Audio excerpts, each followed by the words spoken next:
ಸ್ನೇಹಿತರೆ ನಮಸ್ತೆ. ನಾನು ಸುಹೇಲ್ ಅಹಮದ್, ಮಾಜಿ ಪೊಲೀಸ್ ಅಧಿಕಾರಿ, ಕರ್ನಾಟಕ ರಾಜ್ಯ ಪೊಲೀಸ್ ಇಲಾಖೆಯಲ್ಲಿ ಅಸಿಸ್ಟೆಂಟ್ ಕಮಾಂಡೆಂಟ್ ಹುದ್ದೆಯಲ್ಲಿದ್ದೆ. ನನಗೊಂದು ಆತಂಕ ತುಂಬಾ ದೊಡ್ಡ ಮಟ್ಟದಲ್ಲಿ ಕಾಡ್ತಾ ಇತ್ತು. ದೇಶದಲ್ಲಿ ಸಂವಿಧಾನ, ಪ್ರಜಾಪ್ರಭುತ್ವದ ಆಶಯಗಳು ಮತ್ತು ಮೌಲ್ಯಗಳು ಕುಸಿತಾ ಇವೆ. ಹಾಗೆ ಸಮಾಜದ ಬಾಂಧವ್ಯ ಶಿಥಿಲವಾಗ್ತಾ ಇದೆ.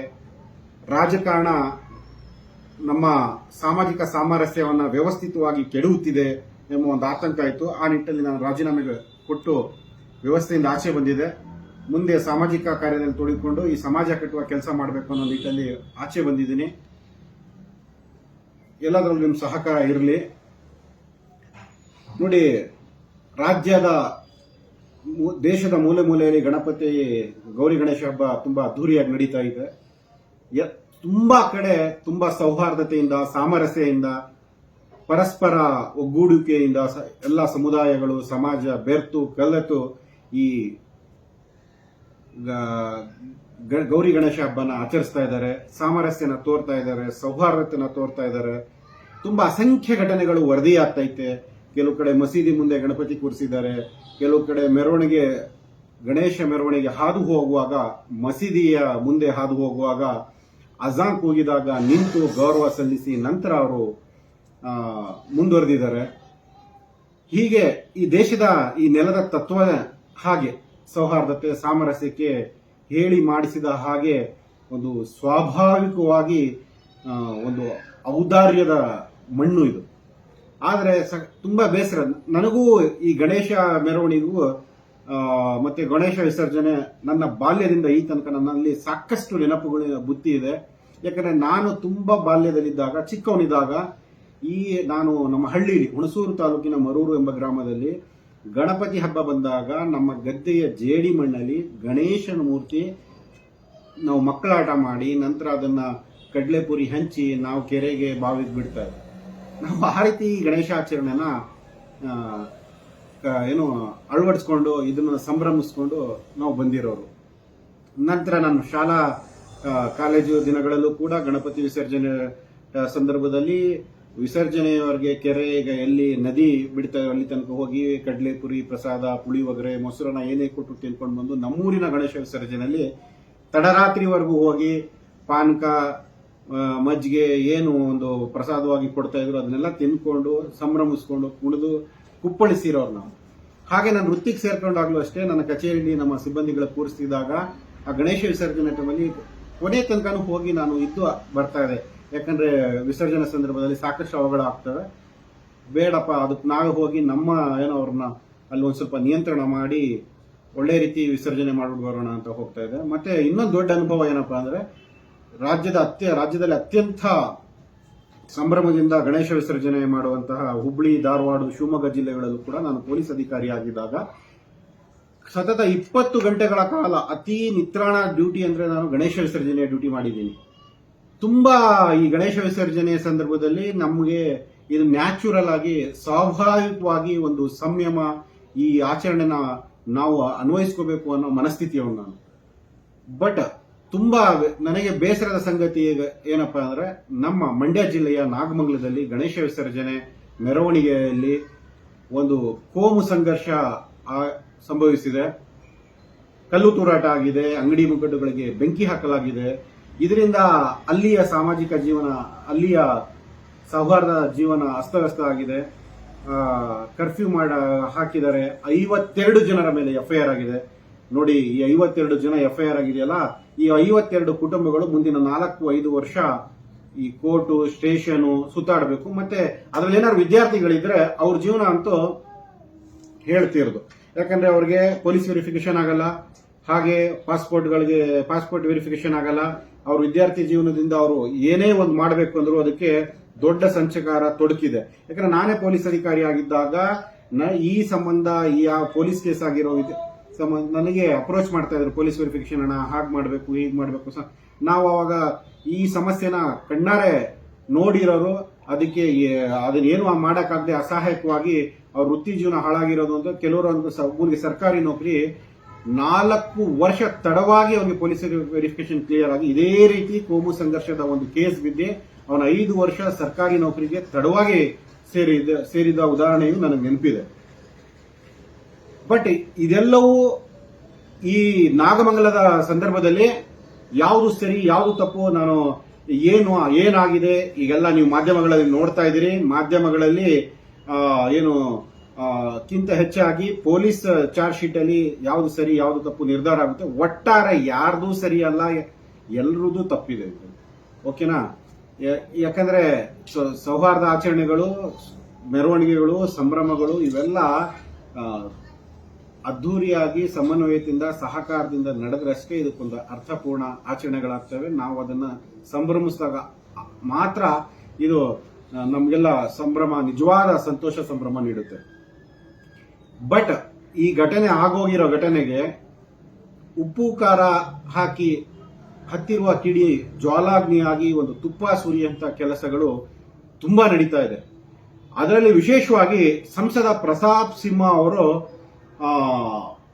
ಹೇಳ್ತಾ ಇರುವಂತಹ ಮಾಜಿ ಸಂಸದರಾದ ಅವರು ಮಾಜಿ ಆಗಿದ್ದಾರೆ. ಈಗ ಅವರು ಮಾಜಿ ಆಗಿರೋದ್ರಿಂದ ಅವ್ರ ಸದ್ಯಕ್ಕೆ ಅವ್ರಿಗೆ ಯಾವುದೇ ಗುರುತರ ಜವಾಬ್ದಾರಿಗಳಿಲ್ಲ.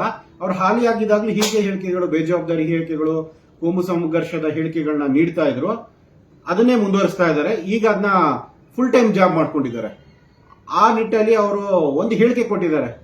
ಏನಪ್ಪಾ ಹೇಳಿಕೆ ಅಂದ್ರೆ, ನಾವು ಯುವಕರಿಗೆ ಪೆಟ್ರೋಲ್ ಬಾಂಬ್ ಕೊಡ್ತೀವಿ, ಪೆಟ್ರೋಲ್ ಬಾಂಬ್ ಕೊಟ್ಟು ತಲ್ವಾರ್ ಕೊಡ್ತೀವಿ ಅಂತ. ಅಲ್ರಿ ಪ್ರತಾಪ್ ಸಿಂಹ ಅವರೇ, ನೀವು ಪೆನ್ ಹಿಡಿದ್ರಿ, ಲೇಖಕರಾದ್ರಿ, ಆರ್ಟಿಕಲ್ಗಳು ಬರೆದ್ರಿ, ನಿಮ್ಮ ಭವಿಷ್ಯ ಕಟ್ಕೊಂಡ್ರಿ, ನೀವು ಶಿಕ್ಷಣ ಪಡೆದ್ರಿ, ನಿಮ್ಮ ಭವಿಷ್ಯ ಕಟ್ಕೊಂಡು ಹೆಸರು ಮಾಡಿದ್ರಿ, ಖ್ಯಾತಿ ಗಳಿಸಿದ್ರಿ. ನಂತರ ಅದೇ ಬಂಡವಾಳ ಮಾಡಿಕೊಂಡು 2 ಬಾರಿ ಎಂಪಿನೂ ಆದ್ರಿ. ಅದಾಗಿ ನೀವು ಮಾತ್ರ ಪೆನ್ ಹಿಡಿದು ಸಂಸದ ಆಗಿ ಹೆಸರು ಮಾಡಿಕೊಂಡು ನಾಯಕ ಆಗಬೇಕು. ಕಂಡವ್ರ ಮಕ್ಕಳು ಅಮಾಯಕರು ಪೆಟ್ರೋಲ್ ಬಾಂಬು ತಲವಾರ್ ಹಿಡಿದು ಅವ್ರ ಭವಿಷ್ಯಗಳನ್ನ ಹಾಳು ಮಾಡ್ಕೋಬೇಕು ಅಂತ ಕರೆ ಕೊಡ್ತಾ ಇದ್ದೀರಾ. ಅಷ್ಟಕ್ಕೂ ನಿಮಗೆ ನಿಜವಾದ ಟಿಕೆಟ್ ತಪ್ಪಿರೋದಕ್ಕೆ ನಿಮಗೆ ತುಂಬಾ ಹತಾಶೆ, ಬೇಸರದಲ್ಲಿದ್ದೀರಿ ಅಂತ ಕಾಣ್ತೈತೆ. ಖಂಡಿತ ಅದು ನಿಮ್ಮ ಹಾವ ಭಾವ, ನಡೆ ನುಡಿಗಳಲ್ಲಿ ಎಲ್ಲಾ ಕಡೆ ಕಂಡು ಬರ್ತೈತೆ. ನಿಮ್ಮ ಟಿಕೆಟ್ ತಪ್ಪಿರೋದಕ್ಕೆ, ನಿಮಗೆ ಟಿಕೆಟ್ ತಪ್ಪಿರೋದಕ್ಕೆ ಯಾರ್ ಕೈವಾಡ ಐತೆ, ಯಾರ್ ಪಿತೂರಿ ಐತೆ, ಅವ್ರ ವಿರುದ್ಧ ಹೋಗಿ ನಿಮ್ಮ ಆರ್ಭಟ, ಆಕ್ರೋಶ, ರೌದ್ರಾವತಾರ ಏನಿದೆ ಅದನ್ನು ತೋರಿ. ಇದು ಯಾರು ನಿಮ್ಮ ಹೈಕಮಾಂಡೋ, ಇಲ್ಲ ಕರ್ನಾಟಕದ ಬಿಜೆಪಿಯ ನಿಮ್ಮ ಅಧ್ಯಕ್ಷರು, ಇಲ್ಲ ನಿಮ್ಮ ಮೈತ್ರಿ ಪಕ್ಷದ ಅಧ್ಯಕ್ಷರು, ಯಾರು ನಿಮ್ಗೆ ಟಿಕೆಟ್ ತಪ್ಪಿಸಿದ್ದು ಅವ್ರ ವಿರುದ್ಧ ನಿಮ್ಮ ಆಕ್ರೋಶನ ತೋರಿ. ಯಾಕಂದ್ರೆ ಹಾಗಂದ್ ಮಾತ್ರಕ್ಕೆ ನಿಮಗೀಗ ಅಧಿಕಾರ ಇಲ್ಲ, ನಿಮಗೊಂದು ಹುದ್ದೆ ಇಲ್ಲ ಅನ್ನೋ ಮಾತ್ರಕ್ಕೆ ಯುವ ಸಮುದಾಯನ, ಯುವಕರನ್ನ ದಿಕ್ಕು ತಪ್ಪಿಸಿ ಅವ್ರ ಭವಿಷ್ಯನ ಹಾಳು ಮಾಡೋದಂತ ಕರೆ ಕೊಡೋದು ನೀವು. ಇದು ಒಂದು ಪ್ರಜಾಪ್ರಭುತ್ವ ರೀ, ಇದು ರಾಜಪ್ರಭುತ್ವ ಅಲ್ಲ. ನೀವು ಬೇಜವಾಬ್ದಾರಿ ಹೇಳಿಕೆ ಕೊಟ್ಟಿ ನೀವು ಕೊಡೋದಾದ್ರೆ ಅವ್ರಿಗೆ ಉದ್ಯೋಗ ಕೊಡ್ರಿ, ಅವರು ಸಂಪಾದನೆ ಮಾಡ್ತಾರೆ, ಗಳಿಸ್ತಾರೆ, ಆಮೇಲೆ ದಿನ ಹಬ್ಬ ಮಾಡ್ತಾರೆ. ಮನೇಲಿ ದುಡ್ಡು ಕಾಸು ಕೈ ತುಂಬಾ ಕೆಲಸ ಇದ್ರೆ ಹೋಳಿಗೆ ಊಟನ ದಿನ ತಿನ್ಬೋದು. ಅದು ನಿಜವಾದ ಸಂಭ್ರಮ. ಅದನ್ನು ಹೊರತುಪಡಿಸಿ ನೀವು ಆಯ್ತು ಹಾಗಾದ್ರೆ ನಿಮ್ಮ ಮಗಳನ್ನ ಪ್ರಧಾನಿ ನರೇಂದ್ರ ಮೋದಿ ಅವರು ಬರೋ ವೇದಿಕೆಗೆ ಕರ್ಕೊಂಡೋಗಿ ಅವ್ರ ಕೈಲಿ ಚಾಕ್ಲೇಟ್ ಕೊಡಿಸ್ತೀರಿ. ಬೇರೆಯವ್ರ ಮಕ್ಳಿಗಾದ್ರೆ ಪೊಲೀಸರು ಬೂಟ್ ಏಟು, ಲಾಠಿ ಏಟ್ ತಿನ್ಬೇಕಾ? ಬೇರೆಯವ್ರ ಮಕ್ಳು ಅದನ್ನ ತಿನ್ಬೇಕಾ? ನಿಮ್ಮ ಮಕ್ಕಳು ಪ್ರಧಾನಿ ಕೈಲಿ, ನಿಮ್ಮ ಮಗಳು ಪ್ರಧಾನಿ ಕೈಲಿ ಚಾಕ್ಲೇಟ್ ತಿನ್ಬೇಕು ದೊಡ್ಡ ವೇದಿಕೆಯಲ್ಲಿ. ನಿಮ್ಮ ತಮ್ಮ ಮರ ಕಡ್ಕೊಂಡು ದುಡ್ಡು ಮಾಡ್ಕೊಂಡು ಉದ್ಯೋಗ ಮಾಡ್ತಾವ್ರೆ. ಕಂಡವ್ರ ಮಕ್ಕಳು ಅವ್ರವ್ರ ತಲೆ ಕಡ್ದಿ ಅವ್ರು ಹಾಳಾಗಿ ಅವ್ರ ಜೀವನ ಹಾಳು ಮಾಡ್ಕೊಂಡು ನಿಮಗೆ ರಾಜಕೀಯ ಅಧಿಕಾರ ಸಿಕ್ಬೇಕು, ನಿಮಗೆ ನಾಯಕರಾಗಬೇಕು ನೀವು ಫೈರ್ ಬ್ರ್ಯಾಂಡ್ ಆಗ್ಬೇಕು ಅನ್ನೋ ಕಾರಣಕ್ಕೆ ಬೇರೆಯವ್ರ ಜೊತೆಗೆ ಯಾಕೆ ನೀವು ಬೆಂಕಿ ಇಡ್ತಾ ಇದ್ದೀರಿ? ಬೆಂಕಿ ಇಡೋ ಕೆಲಸ ಮಾಡಿ ಬೇರೆಯವ್ರ ಹೆಣ ಬಿಡಿಸುವಂತಹ ಕರೆ ಯಾಕೆ ಕೊಡ್ತಾ ಇದ್ದೀರಿ? ಅದು ಯಾರೇ ಆಗ್ಬೋದು, ಹಿಂದೂ ಆಗ್ಬೋದು, ಮುಸಲ್ಮಾನ ಆಗ್ಬೋದು, ಯಾರೇ ಆಗಿರ್ಬೋದು. ಅದೊಂದು ಹೆಣ ಬಿದ್ರೆ ಅದೊಂದು ಮನೆ ಹಾಳ್ತಾನೆ. ಇದು ಪ್ರಜಾಪ್ರಭುತ್ವ, ಇಲ್ಲಿ ಕಾನೂನಿದೆ, ಸಂವಿಧಾನ ಇದೆ, ಅದರಂತೆ ದೇಶ ನಡಿಬೇಕು. ನೀವು ಒಬ್ಬ ಜನಪ್ರತಿನಿಧಿ 2 ಬಾರಿಗೆ ಸಂಸತ್ ಸದಸ್ಯ ಆಗಿ ಇಂತಹ ಪ್ರಚೋದನಕಾರಿ ಹೇಳಿಕೆಗಳು ಕೊಡ್ತಾ ಇದ್ದೀರಿ, ಯುವಕರನ್ನ ದಿಕ್ತಗಿಸ್ತಾ ಇದ್ದೀರಿ. ಆಯ್ತು, ನೀವೇ ಮುಂದಾಳತ್ವ ವಹಿಸಿ, ನೀವೇ ತಲ್ವಾರ್ ಹಿಡ್ಕೊಂಡು, ನೀವೇ ಪೆಟ್ರೋಲ್ ಬಾಂಬ್ ಹಿಡ್ಕೊಂಡು, ಪಕ್ಕದಲ್ಲಿ ನಿಮ್ ತಮ್ಮನ್ ಕರ್ಕೊಂಡು, ಈ ಕಡೆ ಎಡದಲ್ಲಿ ನಿಮ್ ತಮ್ಮನ್ ಕರ್ಕೊಂಡು, ಬಲದಲ್ಲಿ ನಿಮ್ ಮಗಳನ್ನ ಕರ್ಕೊಂಡು, ನಿಮ್ಮ ಸೇನೆನ ಕಟ್ಕೊಂಡು ನಿಮ್ ಸಾಮ್ರಾಜ್ಯ ವಿಸ್ತರಣೆ ಮಾಡಿ. ಅವ್ರಿಗೆ ಯಾಕೆ ಹೇಳ್ತೀರಿ? ಅವ್ರವ್ರ ಮಕ್ಳಿಗೆ ಯಾಕೆ, ಕಂಡವ್ರ ಮಕ್ಳಿಗೆ ಯಾಕೆ ಬಾವಿಗೆ ತೊಡಿ ತಳ್ತೀರಿ, ಆಳ ನೋಡ್ತೀರಿ, ನೀವೇ ಮುಂದುವರಿಸಿ. ಇಲ್ಲ ಅಂದ್ರೆ ಬನ್ನಿ ಈ ಹೋರಾಟ ಮಾಡಿ, ಉದ್ಯೋಗ ಕೊಡಿಸಿ ಯುವಕರಿಗೆ. ಆ ಹೋರಾಟದಲ್ಲಿ ನಾವು ನಿಮ್ ಜೊತೆ ಬಂದು ನಿಲ್ತೀವಿ. ಅವ್ರ ಮನೆಗಳು ಕಟ್ಟಿ, ಸಮಾಜ ಕಟ್ಟಿ, ಬದುಕು ಕೊಡಿ ಯುವಕರಿಗೆ. ಅದೆಲ್ಲ ಯಾವುದು ನಿಮ್ ಕೈಲಾಗಲ್ಲ. ಬಂದು ಆಗಿರೋ ಘಟನೆಗಳನ್ನ ಕೇಳಿ. ಯಾಕಂದ್ರೆ ಇತ್ತೀಚೆಗೆ ನಿಮ್ಮ ಎಲ್ಲಾ ಹೇಳಿಕೆಗಳು ಅದೇ ರೀತಿ ಐತೆ. ಕೊಲೆಗಾರನ ಭೇಟಿ ಆಗ್ತಾ ಇದ್ರಿ. ಇತ್ತೀಚೆಗೆ ಗೌರಿ ಲಂಕೇಶ್ ಕೊಲೆಗಾರನ ಹೋಗಿ ಭೇಟಿಯಾಗಿದ್ರಿ.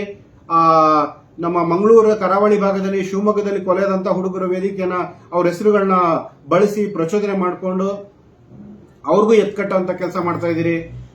ಅದರಿಂದ ಲಾಭ ತಗೊಳಕ್ ಎನ್ಕೌಂಟರ್ ಮಾಡಿ ಅಂತ ಇದ್ದೀರಿ. ಯೋಗಿಜಿ ಬೇಕು ಅಂತ ಇದ್ದೀರಿ. ಇದು ಬಸವಣ್ಣನ ನಾಡ್ರಿ, ಇದು ಕುವೆಂಪು ನಾಡು. 1000 ಯೋಗಿಜಿಗಳು ಬಂದ್ರು ಕೂಡ ಇಲ್ಲಿಯ ಸೌಹಾರ್ದತೆಯನ್ನ ಕದಡಕ್ಕಾಗದ ರೀತಿ ಸಮಾಜ ಕಟ್ಬಿಟ್ಟು ಹೋಗಿದ್ದಾರೆ. ನೀವು ಯೋಗಿ, ಕರ್ನಾಟಕದ ಯೋಗಿ ಆಗ್ಬೇಕು, ನಾನು ಆ ರೀತಿ ನನ್ನ ಇಮೇಜ್ ಮಾಡ್ಕೋಬೇಕು ಅಂತ ನಿಮಗೊಂದು ಹುಚ್ಚು ಕನಸು, ಹಗಲು ಕನಸಿರ್ಬೋದು. ಆದ್ರೆ ಅದಕ್ಕೆ ಅವಕಾಶ ಖಂಡಿತ ಆಗಲ್ಲ. ಬಟ್ ಈ ಕರೆಯಿಂದ ಏನ್ ನಷ್ಟ, ಏನು ಸಮಾಜ, ಏನು ಯುವಕರು ದಿಕ್ತಪ್ತಾ ಇದಾರೆ, ಸಮಾಜ ಸ್ವಾಸ್ಥ್ಯ ಹಾಳಾಗ್ತೈತೆ, ಇದಕ್ಕೆ ನೀವೇ ಜವಾಬ್ದಾರು. ನೋಡಿ, ನಮ್ ದುರಂತ ಏನಪ್ಪಾ ಅಂದ್ರೆ, ನೀವು ಇಷ್ಟೊಂದು ಪ್ರಚೋದನಕಾರಿ ಹೇಳಿಕೆ ಕೊಟ್ರು, ಸರ್ಕಾರ ನಿಮ್ಮ ವಿರುದ್ಧ ಯಾವುದೇ ಕ್ರಮ ತಗೊಳ್ಳಲ್ಲ. ಅಸಹಾಯಕವಾಗಿ ನಿಮ್ಮನ್ನ ಬಿಟ್ಟಿದ್ದಾರೆ. ಕೆಲವರು ಕುಚೇಷ್ಟೆ ಮನಸ್ಥಿತಿಯವರು ನಿಮ್ಮನ್ನ ಸಂಭ್ರಮಿಸಬಹುದು, ನಿಮ್ಮ ಹೇಳಿಕೆಗಳನ್ನ. ಆದ್ರೆ ಈ ಸಮಾಜ ಎಲ್ಲವನ್ನು ನೋಡ್ತಾ ಇದೆ. ನೀವೇನ್ ಮಾಡ್ತಾ ಇದ್ದೀರಿ, ಏನ್ ಹೇಳಿಕೆ ಕೊಡ್ತಾ ಇದ್ದೀರಿ. ನೀವು ಏನೋ ನೀವು ಬರಹಗಾರರಾಗಿದ್ದಾಗ, ನೀವು ಲೇಖಕರಾಗಿದ್ದಾಗ ದೊಡ್ಡ ದೊಡ್ಡ ಲೇಖನಗಳು ಬರೀತಾ ಇದ್ರಿ. ರಾಷ್ಟ್ರೀಯತೆ ಬಗ್ಗೆ ಪುಂಖಾನುಪುಂಖವಾಗಿ ಉದ್ದುದ ಬರೀತಾ ಇದ್ರಿ. ಭಾರತೀಯತೆ ಅಂದ್ರೆ ಏನು, ಹಾಗೆ ಹೇಗೆ ಅಂತ. ನಿಮ್ಮ ಭಾರತೀಯತೆಯಲ್ಲಿ ಮುಸಲ್ಮಾನರು ಸೇರಲ್ವಾ? ಮುಸಲ್ಮಾನರು ಸೇರದಿರೋ ಭಾರತೀಯತೆ ಸಾಧ್ಯ ಇದೆಯಾ? ಅದನ್ನ ನಿಮಗೆ ಯಾವತ್ತೂ ಅದರ ಅರಿವು ಇಲ್ವಾ? ಬರೀ ಹಿಂದೂ ಮುಸಲ್ಮಾನ ಅಂತ ಹೇಳಿಕೆಗಳು ಕೊಡ್ತಾ ಇದ್ರಲ್ಲ. ನೀವು ಭಾರತೀಯನಾಗಿ ಯೋಚನೆ ಮಾಡೋದು ಯಾವಾಗ? ನೀವು ಮಾಡಲ್ಲ. ಭಾರತೀಯನಾಗಿ ನೀವು ಭಾರತೀಯ ಅಲ್ವಾ? ನಿಮ್ಮ ರಾಷ್ಟ್ರೀಯವಾದ ಅಂದ್ರೆ ಏನು? ಭಾರತೀಯವಾದ ಅಲ್ಲ.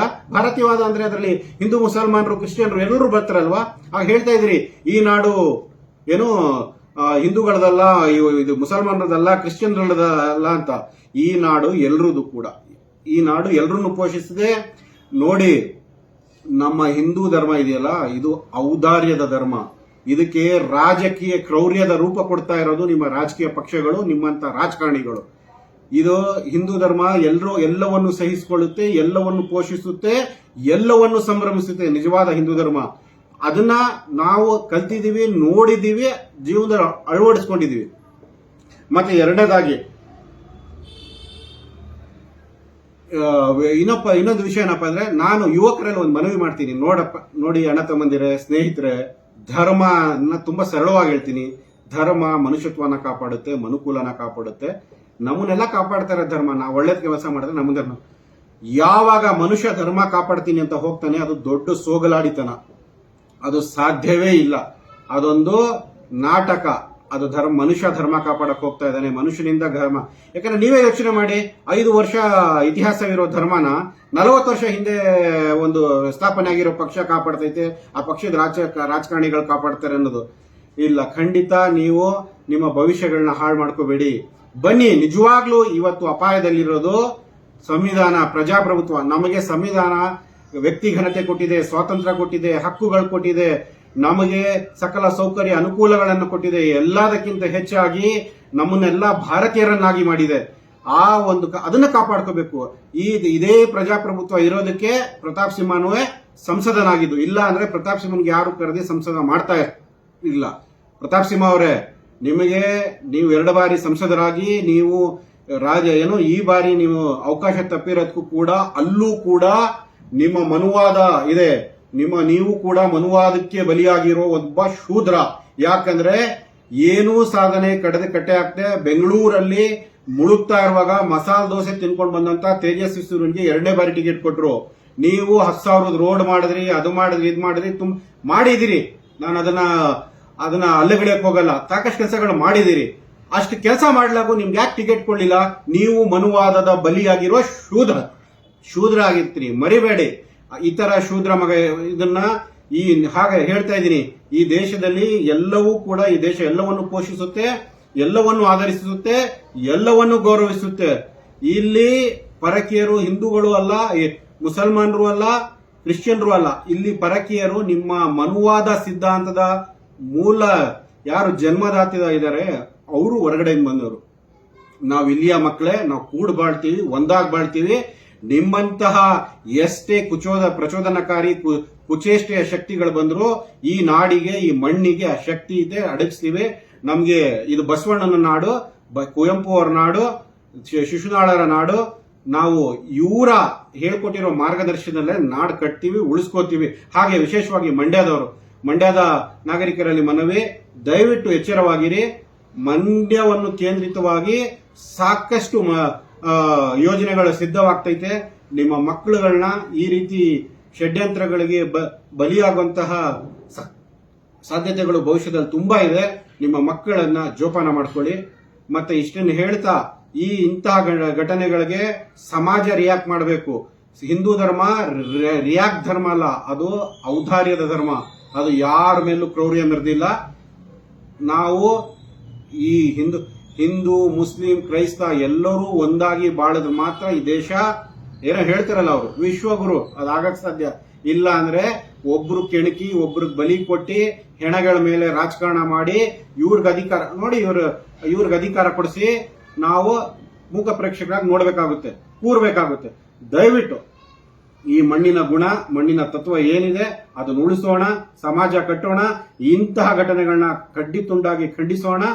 ಮತ್ತೆ ಇಂತಹ ಯಾರು ಈ ಪ್ರತಾಪ್ ಸಿಂಹನಂತಹ ಮನಸ್ಥಿತಿ ಇರೋರ್ನ ಅವ್ರನ್ನ ಈಗ ಆಲ್ರೆಡಿ ಅವ್ರ ಪಕ್ಷ ಕಡೆಗಣಿಸಿದೆ, ಬದಿಗೆ ಸರ್ಸೈತೆ. ಸಮಾಜನೂ ಅಷ್ಟೇ, ಇಂಥವೇ ಮಾಡ್ಕೊಂಡು ಹೋದ್ರೆ ನೀವು ಅಷ್ಟೇ ನಿಮ್ಮನ್ನ ಖಂಡಿತ ಬದಿಗೆ ಸೇರಿಸ್ತಾರೆ. ನೀವು ನಿಮ್ಮ ಹೇಳಿಕೆಗಳು, ನಿಮ್ಮ ಮನಸ್ಥಿತಿಯವರು ಮೂಲೆ ಗುಂಪಾಗೋದು ನಿಶ್ಚಿತ. ಅಷ್ಟನ್ನು ಹೇಳ್ತಾ ಈ ನಾಗಮಂಗಲದ ಘಟನೆನ ನಾನು ಖಂಡಿಸ್ತಾ, ಇದ್ರ ವಿರುದ್ಧ ಯಾರು ತಪ್ಪಿತಸ್ಥಿದ್ದಾರೆ ನಿರ್ದಾಕ್ಷಿಣ್ಯ ಕ್ರಮ ಸರ್ಕಾರ ಮಾಡಬೇಕು.